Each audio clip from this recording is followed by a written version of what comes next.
Salam ma famille, c'est Chronique d'Atlas, j'espère que vous allez bien. On va pas se mentir, c'est difficile.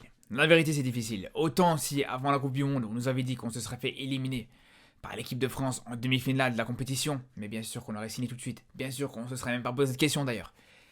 Mais quand on voit le contexte, quand on voit qu'on joue une demi-finale de Coupe du Monde, et peut-être que ce sera la seule fois de notre histoire qu'on aura l'occasion d'arriver à ce stade de la compétition, et comme a dit Regragui, peut-être que ça sera la seule fois qu'on aura l'opportunité d'arriver en finale de la Coupe du Monde. Donc c'est clair qu'il y a des regrets à avoir, il y a une petite frustration. Surtout que c'est un contexte compliqué pour aborder ce match. Tu vois, ce match qui commence avec, je crois qu'on a vu 15 compos différentes.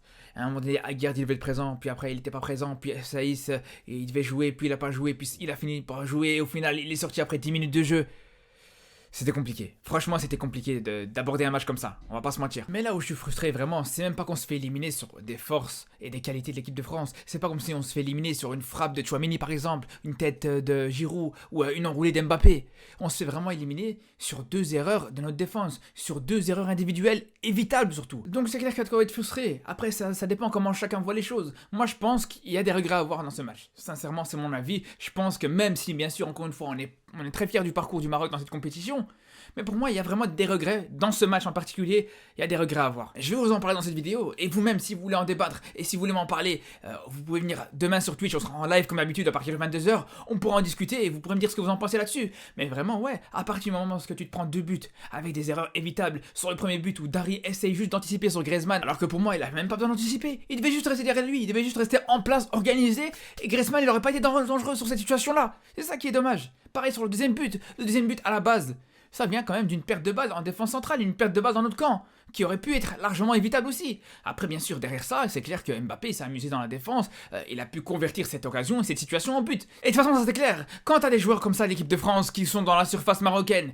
tu crois vraiment qu'ils vont se priver de tirer? Tu crois vraiment qu'ils vont rater ce genre d'occasion? C'est ça le problème. C'est ça le problème, encore une fois, on a des occasions, on a plein d'occasions, plein de situations, on se retrouve dans la surface française et on tire pas. Et on tire pas, c'est pas qu'on rate la frappe, on tire pas. Et ça, bien sûr, c'est pas la première fois qu'on voit ça dans cette Coupe du Monde. Quand c'est pas chez Dira, c'est Hamdallah. À un moment donné, c'est trop. Oh là, c'est trop. C'est clair que quand on voit ça, on est obligé d'avoir des regrets. Et d'ailleurs, je vous dis une chose, une petite parenthèse, mais on espère quand même que dans le match de samedi, ce match Maroc-Croatie, qui pour moi, on en reparlera dans les prochains jours de toute façon, mais ce match, pour moi, il sera crucial. Il sera hyper important. C'est pas juste un match qui comptera pour du beurre. Ça, je pense que quand le Brésil joue ce genre de match, quand l'équipe de France peut jouer à la limite ce genre de match pour la 3ème place, eux, bien sûr qu'ils pourront jouer pour du beurre. Pour une équipe comme le Maroc, pour une équipe africaine qui a la possibilité, pour la première fois, de se trouver en demi-finale et peut-être accrocher une médaille de bronze ou une médaille de 3ème place et d'être sur le podium de la Coupe du Monde derrière l'Argentine et derrière la France, c'est une occasion à saisir absolument. Donc pour moi, cette Coupe du Monde, elle n'est pas finie. Loin de là. Et j'espère vraiment qu'il y aura toujours cette ambiance comme ça derrière l'équipe nationale pour pouvoir aller plus loin, pour aller chercher un petit peu plus. Parce qu'il y a la possibilité de chercher un petit peu plus, d'être sur le podium, d'être sur le trio des 3 meilleures équipes de la Coupe du Monde. Ça, c'est pas 2 fois que tu auras ce genre d'occasion-là. Mais bon, de toute façon, ça, on en reparlera dans les prochains jours, comme je vous dis. D'ailleurs, abonnez-vous pour pas rater ces prochaines vidéos, que ce soit pendant la Coupe du Monde ou après la Coupe du Monde. Mais pour en revenir encore une fois au regret qu'on peut avoir dans ce match, à un moment donné, quand t'as des situations où, comme je vous dis, où tu vois Hamdallah par exemple qui est devant la surface et qui peut frapper, tu dis ah là, faut qu'il tente quelque chose. Et puis non, tu vois qu'il rentre dans la surface, tu dis ah, c'est pas mal, là maintenant, faut essayer quand même de frapper à un moment donné. Puis il arrive carrément au petit rectangle et il frappe toujours pas. Mais comment tu veux devenir fou après ça? Comment tu veux ne pas devenir fou après ça, sérieusement? Y a pas de quoi avoir de regrets après ça. Ne me dites pas qu'il y a pas de quoi avoir de regrets après ça. À un moment donné, on n'aurait pas regretté s'il avait tenté une frappe. S'il avait tenté une frappe, on aurait pu se dire bon, il a tenté, c'est pas grave. Mais là, on le saura jamais. Si ça se trouve, il aurait frappé, le ballon il se serait retrouvé 3 mètres au-dessus du but. C'est pas grave. Mais au moins, on aurait su. Là, maintenant, on ne saurait jamais. C'est un petit peu comme, encore une fois, l'occasion de Louza contre l'Égypte. On sait jamais ce qui se serait passé s'il aurait tenté le centre. C'est ça, voilà, je suis désolé, après on n'en veut pas, on n'en veut à aucun joueur. Je vous le dis, j'en veux à aucun joueur de cette équipe. Ni à Dari, ni à Hamdallah, même à Chedira. J'en veux absolument à aucun joueur. C'est vraiment, là, on parle un petit peu à chaud, il y a un petit peu de frustration, on se dit c'est dommage parce qu'il y aurait pu y avoir de la place par moment pour égaliser. Donc c'est clair qu'on se dit c'est dommage, surtout que quand tu commences ce match, directement tu vois que l'équipe de France ouvre le score. Franchement c'est dommage, tu te dis voilà, quasiment tout le match t'as dû courir après le score. Quasiment tout le match t'as eu la pression de ton côté en fait. Autant t'avais pas la pression avant le match, mais là vraiment, avec cette ouverture du score, dès le début de la rencontre, mais c'est clair que ça a gâché un petit peu le match, je suis désolé. C'est vraiment le pire moment pour se prendre un but. C'était vraiment compliqué. Et surtout, ce qui est le plus dommage, c'est de se dire qu'au final, le Maroc a bien joué. Le Maroc a été bon au final dans le jeu. Il y a eu des choses hyper intéressantes. Il y a eu des très belles combinaisons. C'était magnifique à voir. Je dis pas qu'on a été meilleur que la France. Je vais même pas rentrer dans ce débat-là. Là, maintenant, je parle exclusivement que du Maroc. Je m'intéresse que au jeu de l'équipe du Maroc. Mais honnêtement, c'était très bon. C'était peut-être dans le contenu un des meilleurs matchs depuis le début de cette Coupe du Monde. Quand on voyait le trio à droite, Ounahi, Ziyech et Hakimi qui combinaient, qui faisaient des triangles. Quand on voyait les Marocains plus largement proposer du jeu, proposer vraiment de la qualité, on se dit c'est vraiment dommage. Parce que si t'avais joué comme ça depuis le début du match, en étant à 0-0, ça aurait pu être totalement différent. Il y aurait peut-être eu moins de pression, il y aurait peut-être eu plus de liberté dans le jeu, etc.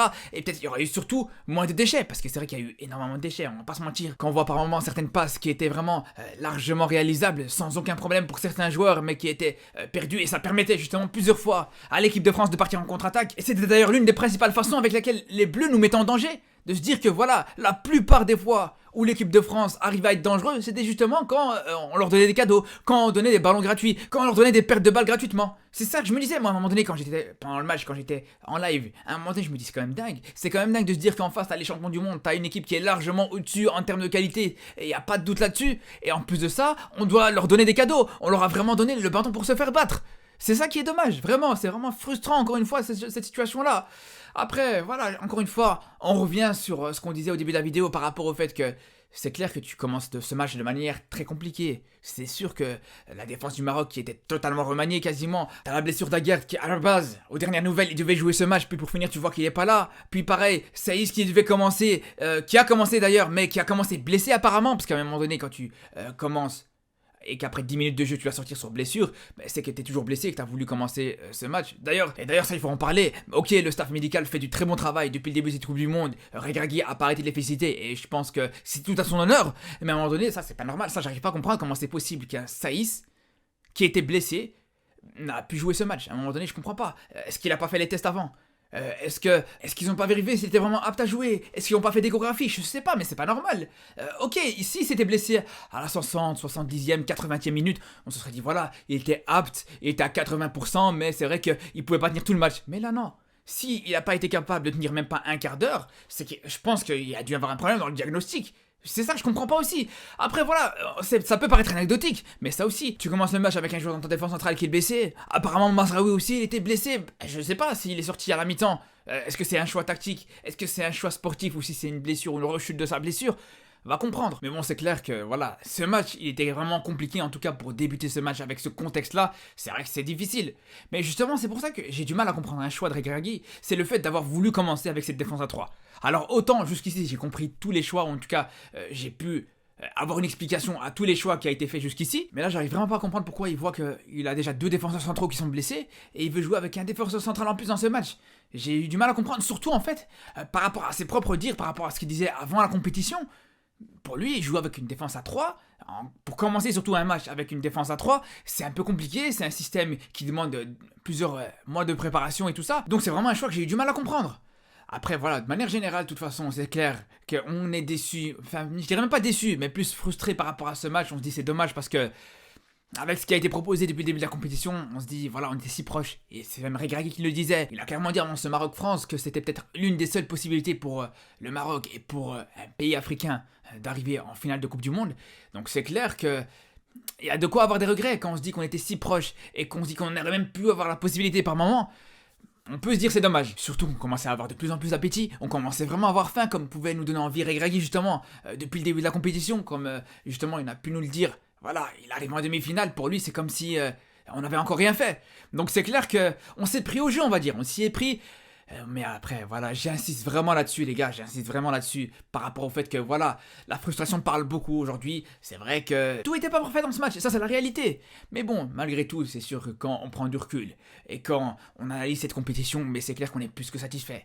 Mais attention, encore une fois, je vous le dis, cette Coupe du Monde n'est pas terminée. Cette Coupe du Monde n'est pas terminée, j'insiste là-dessus. Il y a encore cette 3e place à aller chercher, et j'espère vraiment que cet objectif sera atteint, ça serait exceptionnel. Franchement, ça pourrait être incroyable. Imaginez-vous un pays africain sur le podium du monde. Imaginez-vous si on arrive à accrocher cette 3e place, comment ça pourrait être incroyable. Donc on espère, et de toute façon on en reparlera dans les jours qui arrivent. On en reparlera que ce soit en live sur Twitch ou même dans les prochaines vidéos qui arrivent. Donc on se dit à très très vite. Et surtout d'ici là, prenez soin de vous.